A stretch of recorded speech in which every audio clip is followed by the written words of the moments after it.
राधे राधे दोस्तों, नमस्ते। कैसे हैं आप सभी? उम्मीद करते हैं आप सभी एकदम बढ़िया होंगे, मज़े में होंगे और खुश होंगे।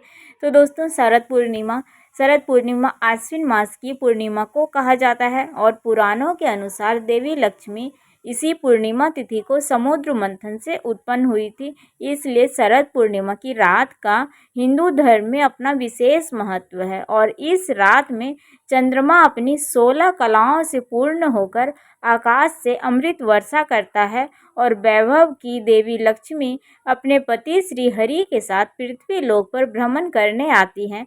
लक्ष्मी विष्णु के स्वागत में इस रात को कैसे पूजा करते हैं और इनकी कथा भी होती है, तो चलिए वो सुनाते हैं आप सभी को। वीडियो में आगे बने रहिएगा और वीडियो पसंद आती है दोस्तों तो प्लीज़ लाइक कर दीजिएगा। तो शरद पूर्णिमा की कथा कुछ इस प्रकार से है। पूर्णिमा के व्रत का सनातन धर्म में बहुत विशेष महत्व है और हर महीने में पड़ने वाली पूर्णिमा तिथि पर व्रत करने से भगवान विष्णु और माँ लक्ष्मी की विशेष कृपा प्राप्त होती है। माँ लक्ष्मी और श्री हरि की इसी कृपा को प्राप्त करने के लिए एक साहूकार की दोनों बेटियां हर पूर्णिमा को व्रत किया करती थीं। इन दोनों बेटियों में बड़ी बेटी पूर्णिमा का व्रत तो पूरे विधि विधान से पूरा होता था और व्रत भी करती थी। वहीं छोटी बेटी थी जो व्रत तो करती थी लेकिन नियमों को आडंबर समझकर उनको अनदेखा कर देती थी। और जब उन दोनों का विवाह का योग्य हुआ तो साहूकार ने अपनी दोनों बेटियों का विवाह कर दिया। बड़ी बेटी के घर समय पर स्वस्थ संतान का जन्म हुआ। संतान का जन्म छोटी बेटी के घर भी हुआ, लेकिन उसकी संतान पैदा होते ही दम तोड़ देती थी। 2-3 बार ऐसा होने पर उसने एक ब्राह्मण को बुलाकर अपनी व्यथा कही और धार्मिक उपाय पूछा। उसकी सारी बात सुनकर और कुछ प्रश्न पूछने के बाद ब्राह्मण ने उससे कहा कि तुम पूर्णिमा का व्रत तो करती हो लेकिन अधूरा व्रत करती हो, इस कारण तुम्हारा व्रत फलित नहीं होता है और तुम्हें अधूरे व्रत का दोष लगता है। तब ब्राह्मण की बात सुनकर छोटी बेटी ने पूर्णिमा व्रत को पूरे विधि विधान से करने का निर्णय लिया।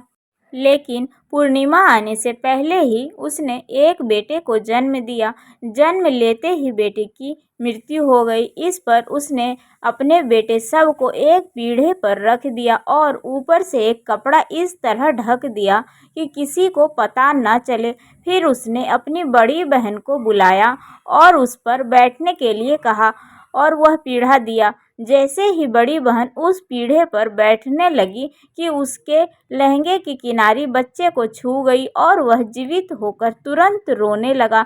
इस पर बड़ी बहन बोली और पहले तो वह डर गई और फिर बोली। छोटी बहन पर क्रोधित होकर उसे डांटने लगी कि क्या तुम मुझ पर बच्चे की हत्या का दोष और कलंक लगाना चाहती हो? मेरे बैठने से यह बच्चा मर जाता तो? इस पर छोटी बहन ने उत्तर दिया, यह बच्चा पहले से ही तो मरा हुआ था, लेकिन दीदी तुम्हारे तप और स्पर्श के कारण यह तो जीवित हो गया है। पूर्णिमा के दिन जो तुम व्रत और तप करती हो उसके कारण तुम दिव्य तेज से परिपूर्ण हो और पवित्र हो गई हो। अब मैं तुम्हारी इसी तरह व्रत और पूजन करूंगी। इसके बाद उसने पूर्णिमा व्रत विधि पूर्वक किया और इस व्रत के महत्व और फल का पूरे नगर में प्रचार किया। जिस प्रकार माँ लक्ष्मी और श्री हरि ने साहूकार की बड़ी बेटी की कामना को पूर्ण कर उसे सौभाग्य प्रदान किया, वैसे ही हम पर भी कृपा करें। तो दोस्तों, इस प्रकार से थी शरद पूर्णिमा की कहानी और पंचांग के अनुसार हर साल आश्विन माह की पूर्णिमा तिथि पर ही शरद पूर्णिमा मनाई जाती है।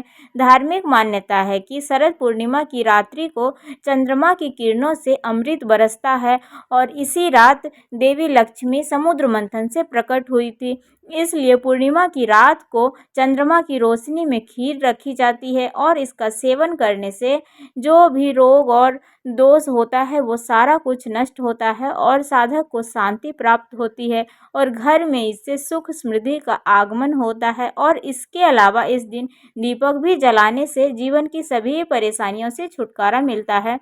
तो दोस्तों, शरद पूर्णिमा की कहानी कुछ इस प्रकार से थी। आप सभी को कैसी लगी? अगर थोड़ी सी भी अच्छी लगी हो तो प्लीज़ वीडियो को लाइक कर दीजिएगा। चैनल पर जो भी नए आते हैं तो सब्सक्राइब कर लीजिएगा। तो चलिए मिलते हैं आप सभी से फिर से एक अगले वीडियो में। तब तक के लिए बाय बाय। राधे राधे। हर हर महादेव।